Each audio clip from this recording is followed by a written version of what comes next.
Hello बच्चों, good morning. Class third व्याकरण में है आपके चैप्टर नंबर 5। क्या है चैप्टर नंबर 5? वचन। क्या है? वचन नंबर, जिससे हमें संख्या, वचन के द्वारा हमें संख्या का बोध होता है। क्या होता है? संख्या का बोध होता है। अगर जैसे कि आपके यहाँ पे उदाहरण दे रखा है, तितली एक है, यहाँ पर तितलियाँ, यहाँ पर बहुत सारी तितलियाँ हैं। यहाँ पर एक किताब है, यहाँ पर बहुत सारी किताबें हैं। तो ऐसे जैसे कि तितली तथा किताब से एक संख्या का बोध होता है। यहाँ पर एक तितली है और एक किताब है, तो यह जो है एक संख्या है। और यहाँ पर जो है तितलियाँ बहुत सारी है, यानी कि एक से अधिक है, 4 है। और यहाँ पर भी बुक है, किताबें जो है एक से अधिक है, तो यह अधिक संख्या का बोध करा रही है। तो यह क्या है? वचन। जैसे कि वचन की यहाँ पे परिभाषा दी गई है, शब्द के जिस रूप से उसके एक या अनेक होने का बोध हो उसे वचन कहते हैं। क्या कहते हैं? वचन। यानी कि शब्द के जिस रूप से एक या अनेक होने का बोध हो उसे वचन कहते हैं। जैसे कि तितली, तितलियाँ, किताब, किताबें। यहाँ पे भी उदाहरण दे रखा है, बच्चा, बच्चे, किताब, किताबें आदि। ठीक है, तो जैसे आपको यह जो परिभाषा है पहले याद करनी है। शब्द के जिस रूप से उसके एक या अनेक होने का बोध हो उसे क्या कहते हैं? वचन। क्या कहते हैं? वचन। अब देखते हैं, आओ हम देखते हैं वचन के भेद। वचन के कितने भेद होते हैं? वचन के 2 भेद होते हैं। वचन के 2 भेद होते हैं। यह है वचन एक वचन, दूसरा है बहुवचन। क्या है? बहुवचन। यह है वचन, वचन के 2 भेद, एक वचन, बहुवचन। पहला है एक वचन, दूसरा है बहुवचन। तो सबसे पहले हम पढ़ेंगे एक वचन के बारे में। शब्द के जिस रूप से उसकी संख्या, उसकी एक संख्या, यानी कि जिस शब्द से उसकी एक संख्या होने का पता चलता है तो उसे हम क्या कहते हैं? एक वचन कहते हैं। जैसे यहाँ पे उदाहरण दे रखा है, लड़का। हम बोलते हैं लड़का खड़ा है, तो वैसे आपको क्या पता चला? लड़का, यानी कि एक लड़का है। तार, पत्ता, माला, यह जो शब्द है एक संख्या का बोध हो रहा है। कैसे? एक, तो यहाँ पर है उसे एक वचन कहते हैं। अब है दूसरा बहुवचन।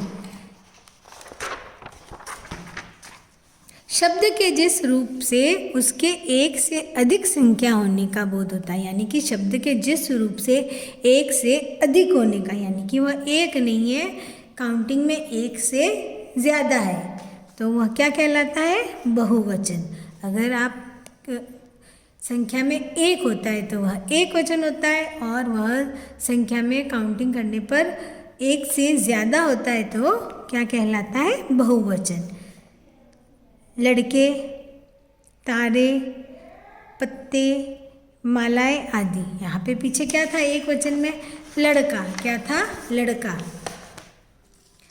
तो आपको पता चला, यानी कि एक है तो एक वचन। तार एक है, एक वचन। पत्ता एक है, एक वचन। माला एक है, एक वचन।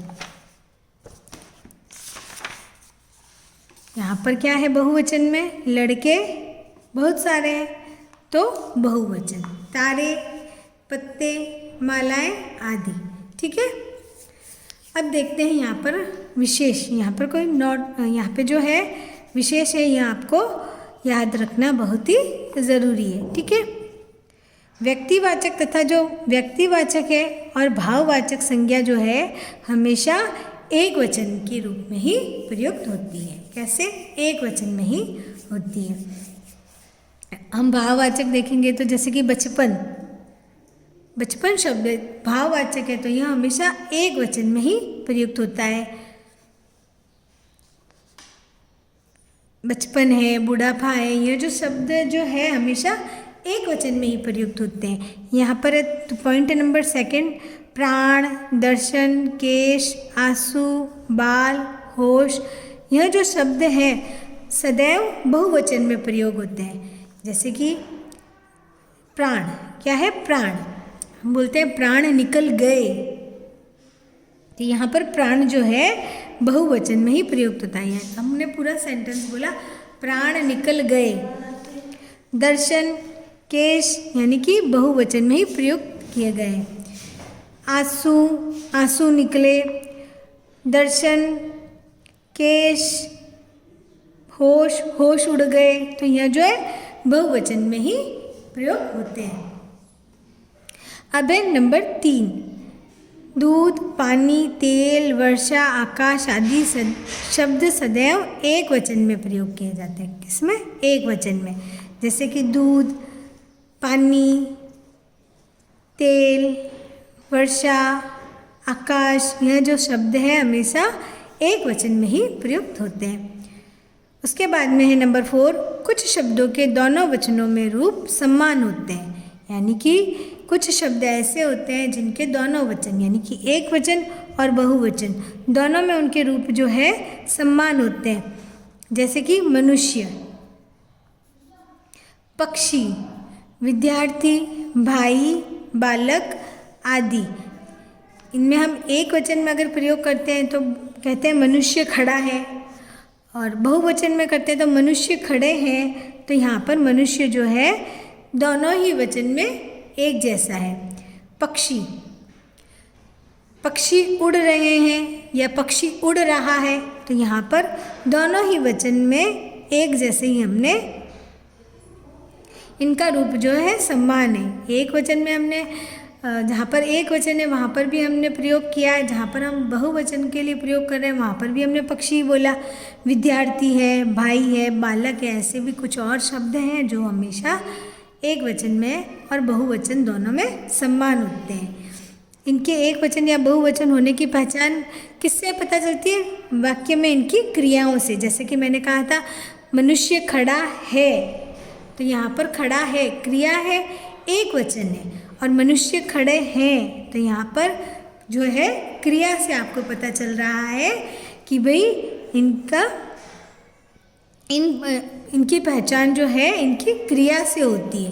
किससे? क्रिया से। जैसे कि विद्यार्थी पढ़ रहा है, तो यहाँ पर आपको क्या पता चला? विद्यार्थी पढ़ रहा है। आपने क्रिया से पता लगाया कि विद्यार्थी जो है एक है, वह पढ़ रहा है। और जैसे कि मैंने वाक्य बोला विद्यार्थी पढ़ रहे हैं, तो यहाँ पर आपको क्या पता चला? क्रिया से पता चल रहा है कि यहाँ पर बहुत सारे विद्यार्थियों की बात चल रही है। भाई आया है, तो यहाँ पर क्रिया से पता चल रहा है कि एक भाई आया है, और भाई आए हैं, तो यहाँ पर क्रिया से पता चल रहा है कि वह एक वचन है या बहुवचन है।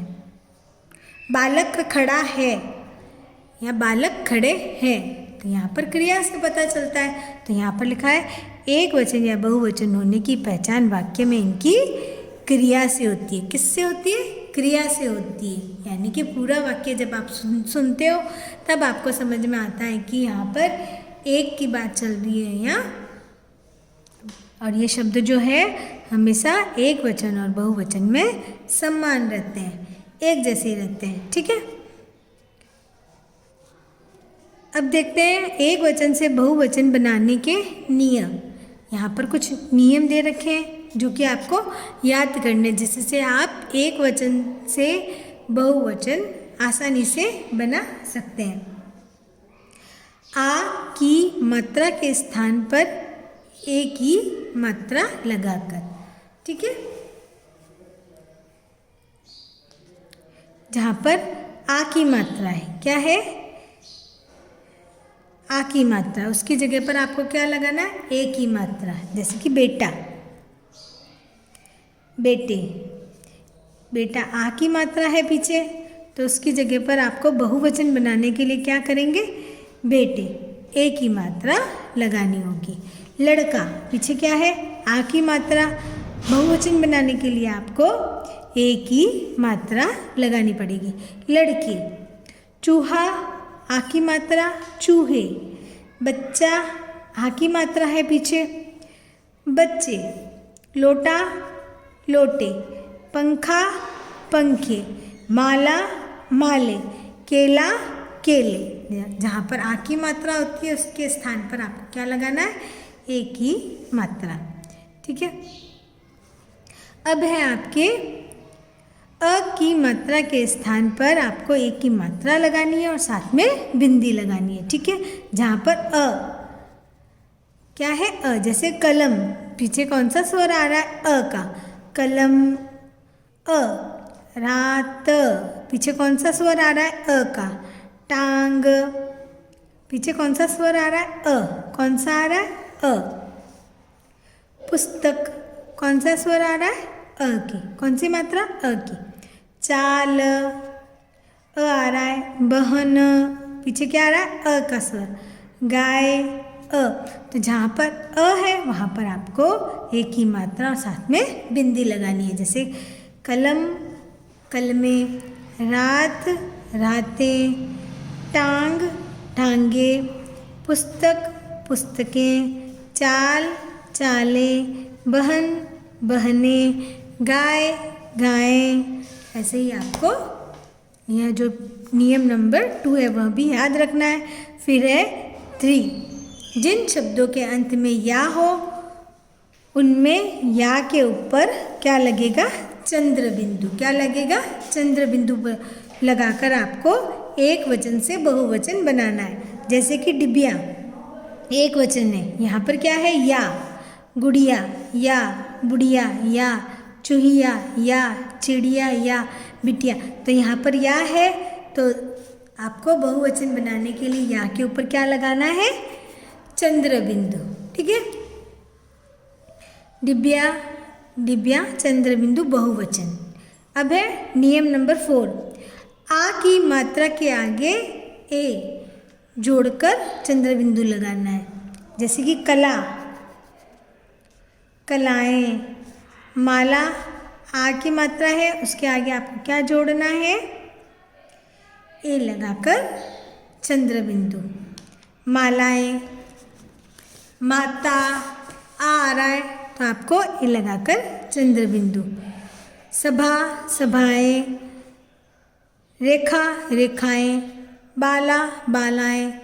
अब है नियम नंबर 5, ई की मात्रा के स्थान पर ई की मात्रा लगाकर तथा अंत में आपको या जोड़कर, जहाँ पर शब्द में बड़ी ई की मात्रा है उसके स्थान पर आपको क्या लगाना है? छोटी ई की मात्रा लिखकर अंत में आपको या लगाकर चंद्र बिंदु लगाना है। क्या लगाना है? या लगाकर चंद्र बिंदु लगाना है। जैसे कि स्त्री, क्या है? स्त्री, बड़ी की मात्रा है। नारी, रानी, तो यहाँ पर आपको छोटी की मात्रा करनी है और साथ में या लगाकर चंद्र बिंदु। जैसे स्त्रियाँ, कापी, कापियाँ, नारी, ई की मात्रा है बड़ी ई की, तो आपको छोटी ई की मात्रा लगाकर या लगाकर चंद्र बिंदु। मछली, मछलियाँ, नारी, रानी, रानियाँ, तितली, तितलियाँ। यहाँ पर जहाँ पर बड़ी ई की मात्रा है वहाँ पर आपको छोटी ई की मात्रा लगाकर बहुवचन, जहाँ पे एक शब्द एक वचन है आपको बहुवचन बनाने का नियम है। ठीक है। उसके बाद में नंबर 6, जिन शब्दों के अंत में ई की मात्रा हो उनके आगे या जोड़कर।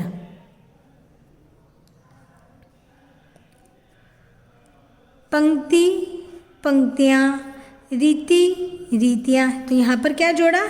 या लगाकर चंद्र बिंदु। ठीक है। एक वचन से आपको बहुवचन बनाना है जहाँ पर जिन शब्दों के अंत में क्या है? छोटी की मात्रा। पंक्ति, मणि, तिथि, रीति, जाति, गति, इन सब पे क्या है? छोटी की मात्रा है तो आपको यहाँ पर या जोड़कर बहुवचन बनाना है। ठीक है। यह आपके हो गए वचन बनाने के नियम। ठीक है। एक वचन से बहुवचन बनाने के नियम। यह चैप्टर जो है आपके पूरा हुआ है। इसके जो अभ्यास प्रश्न हैं हम अगले वीडियो में करेंगे। आपको इस चैप्टर में वचन की परिभाषा है जो याद रखनी है और वचन के भेद, ठीक है, एक वचन और बहुवचन आपको याद करने हैं, ठीक है। थैंक यू बच्चों।